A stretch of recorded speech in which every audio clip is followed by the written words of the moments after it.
Wallace est un étudiant-chercheur, il se sent seul et il est en pleine crise existentielle.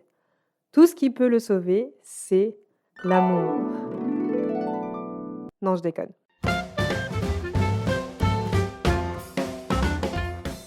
Bienvenue dans Délit des livres, le podcast d'une antillaise aigrie qui juge les livres dans la joie et la mauvaise foi. Aujourd'hui, on se retrouve pour parler d'un roman de campus, Real Life de Brandon Taylor. Vu que j'ai appris en préparant cet épisode ce qu'était un roman de campus, laisse-moi t'expliquer ce que c'est. Un roman de campus, c'est un roman où l'intrigue se déroule dans ou aux alentours d'une université. Tout est expliqué dans le nom du genre, mais je voulais être sûre qu'on dorme tous les deux un petit peu moins cons ce soir.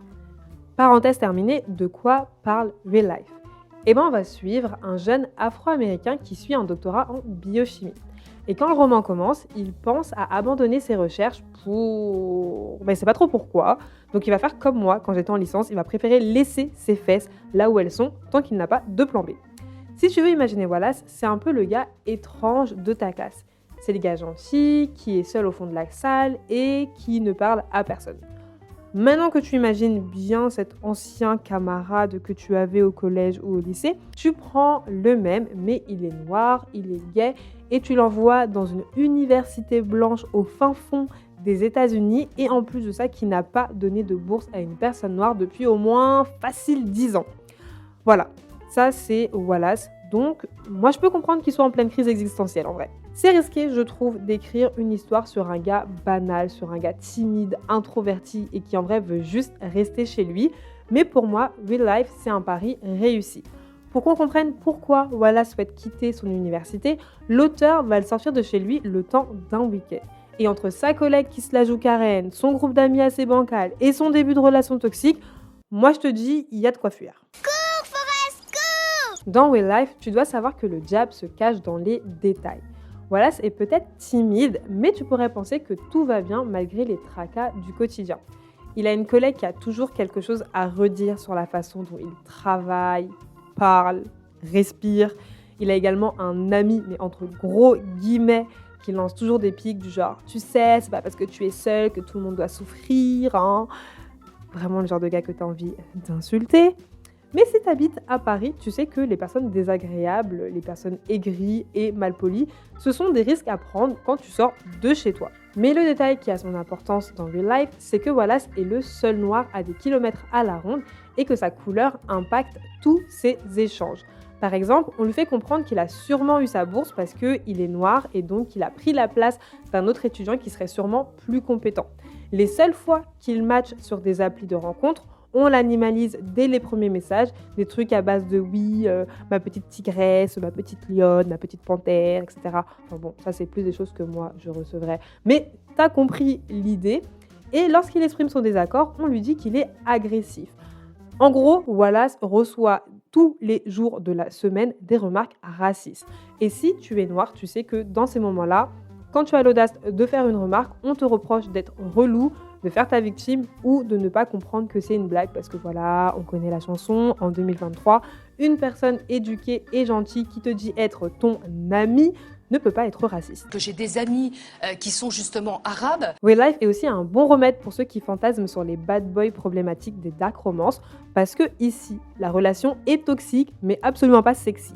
Wallace va tomber dans les filets d'un gars de son groupe d'amis qui s'appelle Miller.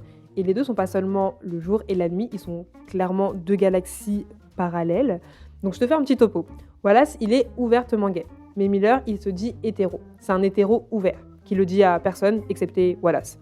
Wallace est un jeune noir dans un environnement majoritairement blanc et aisé. Miller, lui, c'est un grand blond baraqué. Wallace est discret et Miller, c'est un des leaders de leur groupe d'amis. Et bizarrement, malgré son statut de leader, il défend jamais Wallace quand il reçoit des piques, mais il trouve ensuite le moyen de s'excuser quand ils sont tous les deux. Donc il sait que ce qu'on dit à Wallace n'est pas correct. Mais dans tout ça, tu sais ce qui m'a vraiment brisé le cœur ? L'auteur, il a réussi à manipuler mon cerveau. Ça m'est arrivé de trouver plusieurs scènes entre Wallace et Miller mignonnes, alors que je t'assure, cette relation, elle est tout sauf cute. L'auteur, il est assez clair sur ce point. Leur relation, elle est toxique, elle est violente, mais comme beaucoup d'entre nous, Wallace ignore les red flags à cause de la BDE, 2000 heures. Alors, que dire de Real Life ?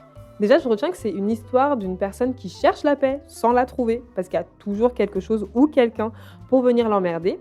Sinon, excepté les longs paragraphes où j'avais l'impression que l'auteur me donnait des cours de bio, alors que j'aime pas la science, Real Life aborde des thèmes qui sont importants, comme les relations, le racisme ordinaire, la remise en question ou la queerness. Par contre, c'est un roman qui est quand même assez exigeant. Voilà, c'est un personnage qui est adorable, mais à plusieurs reprises, je me suis demandé ce que je faisais là. Mais à chaque fois que j'ai pensé à abandonner, je suis tombée sur des passages qui étaient vraiment très beaux et du coup, j'étais obligée de continuer. Donc je te conseille Real Life uniquement si tu es prêt à t'accrocher sur 300 pages. La bonne nouvelle, c'est que si tu aimes les romans de Sally Rooney, apparemment ce roman ne peut que te plaire. Mais après, je peux rien confirmer parce que j'ai lu aucun de ses romans.